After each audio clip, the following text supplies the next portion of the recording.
Hi all, welcome back to our channel கதை கதை போமா. இப்போ நாம் என்ன பார்க்க போகிறோம்னா, சிறகடிக்க ஆசை சீரியலுடைய நெக்ஸ்ட் எபிசோடுக்கான ரிவ்யூ தான் நம்ம பார்க்க போகிறோம். இப்போ இந்த எபிசோடில் நடக்க வேண்டிய பாதி விஷயங்கள் நான் போன எபிசோட்லேயே ஒரு லென்த்தியாக ஒரு இது போட்டுட்டேன். சாரி கைஸ், அதோட கண்டினியூஷன் தான் நம்ம இப்போ பார்க்கலாம். இப்போ மீனா கிச்சனில் நம்ம முத்து கண்டிச்சிக்கிட்டு இருக்காங்க இல்லையா, நீங்கள் பண்ணது தப்பு அப்படிலாம் சொல்கிறாங்க. ஏன்னா இந்த மாதிரிலாம் நடக்குது அப்படிலாம் சொல்கிறாங்க இல்லையா. அவங்க சொன்னதை நீங்கள் நடத்தி வச்சிட்டிங்க. அவங்க அப்போவே இந்த மாதிரிலாம் பண்ணாங்க. ஆனால் அது முடியலைன்னு சொல்லிட்டு இப்போ ஏசி அமுச்சு வச்சாங்க. ஏசி அமுச்சு வச்சா அண்ணன் தம்பிக்குள்ளே பிரச்சனை வரும். அது மூலயமா அவங்க காரியத்தை சாதிச்சுக்கலான்னு அவங்க நினச்சி பண்ணாங்க. அதை நீங்கள் இப்போ நிறைவேற்றிட்டீங்க அப்படின்னதும் மீனா, நீ இப்படிலாம் யோசிப்பியா? நீ யாரையும் பழியெல்லாம் சொல்ல மாட்டியா அப்படிலாம் சொன்னதும், உனக்கு கூட அறிவு இருக்கே அப்படிலாம் சொன்னோம். ஏன் அறிவு உங்களுக்கு மட்டும்தான் இருக்குமா, எனக்கெல்லாம் இருக்காதா அப்படிலாம் சொல்கிறாங்க. அப்புறம் நான் ஏதோ ஒரு இதுவில் பண்ணிட்டேன் அப்படின்னதும், ஏதோ ஒரு இதுன்னா கோவத்தில் தானே பண்ணீங்க, அந்த கோவத்தை தான் நீங்கள் அடக்கணும் அப்படிலாம் சொல்கிறாங்க. இல்லை, நான் அவங்க பண்ணது தப்பு தானே அப்படின்னதும், அவங்க பண்ணதும் தப்பு, நீங்கள் பண்ணதும் தப்பு, என்ன பண்ணுறது, நீங்கள் கோவத்தை மட்டும் கொஞ்சம் இது பண்ணி கண்ட்ரோல் பண்ணி வச்சுருந்தாலே இந்த குடும்பம் நல்லா தான் இருக்கும் அப்படிலாம் சொல்கிறாங்க. இங்கே ரவி வராரு, ரூமுக்கு வராரு. ஸ்ருதி ரொம்ப சோகமாக உட்காந்துருக்காங்க. இப்போ உங்கள் அண்ணன் பண்ணது எவ்வளோ பெரிய தப்பு பார்த்தீங்களா, அவர் எங்கள் ஃபேமிலியை இன்சல்ட் பண்ணிட்டார்ல அப்படிலாம் கேட்குறாங்க. இப்போ கூட நீ உங்கள் அண்ணன் பண்ணது கரெக்டுன்னு சொல்ல போறியா? எத்தனையோ தடவை அவர் ஸ்டூப்பிடாக இது பண்ணும்போது நான் மீனாவுக்காக எல்லாத்தையும் நான் பொறுத்துக்கிட்டு இருந்திருக்கேன்.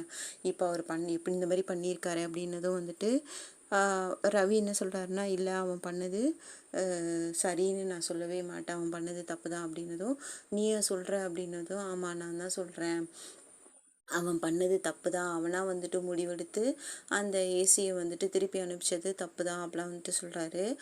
அப்புறம் இவங்க என்ன சொல்கிறாங்களே, எப்போவுமே உன் ஃபேமிலியை விட்டு கொடுக்காம பேசுவேன், ஆனால் இன்றைக்கி என்ன நீ எனக்கு சப்போர்ட் பண்ணுற அப்படின்னதும் இல்லை, நீ அவன் பண்ணது தப்பு தான், நீ எனக்காக நீ மண்டபத்தில் பிரச்சனையாகி நீ உங்கள் வீட்டுக்கு போயிருந்தப்போ உங்கள் அப்பா மேலே தான் தப்புன்னு சொல்லிட்டு நீ என்னை விட்டு கொடுக்காம நீ அங்கேருந்து என் ஃபேமிலியை விட்டு கொடுக்காம நீ வந்தல்ல, அப்புறம் நான் மட்டும் எப்படி இது பண்ண முடியும் அப்படிலாம் சொன்னதும் அவங்களுக்கு உண்மையாவா, நீ என்னை விட்டு கொடுக்க மாட்டியா அப்படின்னதும் நான் எப்படி உன்னை விட்டு கொடுக்க முடியும் அப்படின்னதும் அவங்க இப்போ தான் நீ ஒரு ஹஸ்பண்ட் மெட்டீரியலாக மாறி இருக்க அப்படின்னு சொல்லிட்டு அவங்க போயிட்டு ரவி ஹக் பண்ணிக்கிறாங்க. ஹஸ்பண்ட் மெட்டீரியலா அப்படின்னு சொல்லிட்டு அவர் சிரிக்கிறாரு. என்னுடைய ஃப்ரெண்ட்ஸ் எல்லாம் சொல்லுவாங்க, ஆஃப்டர் மேரேஜ் அவங்க ஹஸ்பண்ட்ஸ்லாம் என்ன பிரச்சனை இருந்தாலும் அவங்க ஃபேமிலி பின்னாடி தான் அவங்க நிற்பாங்க, எங்களுக்கெல்லாம் சப்போர்ட் பண்ணவே மாட்டாங்க, எங்கள் ஃபேமிலியை பற்றி அவங்களெலாம் அக்கறைப்பட்டுக்கவே மாட்டாங்க அப்படிலாம் சொல்லுவாங்க. நீயும் இந்த மாதிரி இருப்ப அப்படின்னு நினச்சேன், ஆனால் நீ அந்த மாதிரி இல்லை அப்படிலாம் சொல்கிறாங்க. ஸ்ருதி, அது எப்படி நான் உன்னை விட்டு கொடுக்க முடியும், எந்த பக்கம் நியாயமோ அதுதான் அதுதானே பேச முடியும், ஆனாலும் உங்கள் அம்மா மேலே எனக்கு கோவம் தான் அப்படின்னு சொல்கிறாங்க. ஏன் அப்படின்னதும் ஆமாம், அவங்க ஏசி அனுப்ப போகிறேன்னு ஒரு ஃபோன் பண்ணி சொல்லியிருக்கலாம்ல, அட்லீஸ்ட் உங்ககிட்டயாச்சும் சொல்லியிருக்கலாம்ல அப்படிலாம் சொல்கிறாரு. ஆமாம், அவங்க பண்ணியிருக்கலாம், அது தப்பு தானே, அவங்க பண்ணது தப்பு தானே அப்படிலாம் சொல்கிறாங்க. அதுக்காக நான் உன் மேலே கோவப்பட முடியாதுல்ல அப்படிலாம் சொன்னதும் அவங்க திரும்ப ஹக் பண்ணிக்கிறாங்க. அதுக்கப்புறம் இங்கே இவங்க நம்ம விஜயா அண்ணாமலையோட ரூமுக்கு போகிறாங்க. போயிட்டு கேட்குறாங்க, நீங்கள் எந்த வீட்டில் தான் இருக்கிறீங்களா இல்லையா, இல்லை அடிக்கடி போகிறீங்களா அப்படின்லாம் சொல்கிறாங்க. அதுக்கு அண்ணாமலை அவங்கள கலாய்க்கிறாரு. ஏற்கனவே இது உன் வீடுன்ற, இப்போ நாங்கள் இருக்கிறதுக்கு எங்களுக்கு வாடகை கேட்டாலும் கேட்பேன் அப்படின்னதும், ஏங்க இந்த மாதிரிலாம் பேசுகிறீங்க அப்படின்னு, ஆமாம், இது உன் வீடுன்னு தானே சொல்லிகிட்ருக்க அப்படிலாம் சொல்கிறாங்க. இந்த முத்துவால் பாருங்கள் இப்படி இந்த மாதிரி ஒரு பிரச்சனை ஆயிடுச்சு அப்படின்னு சொன்னதும், நான் தான் அவனை கேட்டுட்டேன்ல, இப்போ என்ன உனக்கு அப்படின்னதும் நான் அதுக்கு தான் முன்னாடியே சொன்னேன், அவங்க 2 பேரையும் தனியாக வைக்க சொல்லி சொன்னேன், அவன் பண்ணுற எல்லா பிரச்சனைக்கும் காரணமே இந்த மீனா தான் அப்படின்னதும் இப்போ நான் முத்து தான் பிரச்சனை பண்ணேன், நீ ஏன் மீனா இது பண்ணுற அப்படின்னு இல்லை, எல்லாத்துக்கும் பின்னாடி நின்று அவள் தான் சாவி கொடுக்குறா அப்படிலாம் சொல்கிறாங்க விஜயா அண்ணாமலை கிட்ட.